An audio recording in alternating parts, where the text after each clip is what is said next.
Welcome to Kenton's videos. Enjoy the video. You begin by ensuring you have direct access and the correct privileges. This prevents interruptions. Once done, connect the device via a reliable cable and open the official extraction tool. You must authenticate, enter credentials, and complete multi-factor prompts. Make sure to back up existing configuration and record the device ID. This preserves recoverability if something goes wrong. Start the acquisition workflow immediately, selecting the full read mode so the tool can locate the delta key structure during the initial scan and mapping phase. You now focus on the middle. Locate delta key candidates by running a targeted scan with verbose logging enabled.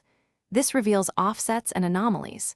Next, perform sector-level reads and incremental extraction to avoid corrupting adjacent data, and run checksum verification after each chunk to confirm integrity.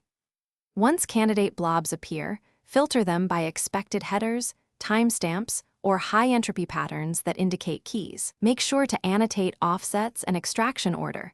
This helps later reconstruction and reduces guesswork during validation. You finish by reconstructing the delta key from extracted chunks. Assemble in the correct sequence and run a test decryption or signature verification to confirm success. Once validated, immediately import the key into an encrypted key store and record metadata, plus strict access controls so the key remains secure.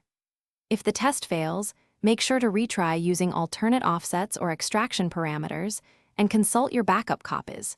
If problems persist, revert to the original backup before repeating the targeted extraction steps to avoid data loss. Thanks for watching. Consider subscribing if we helped you.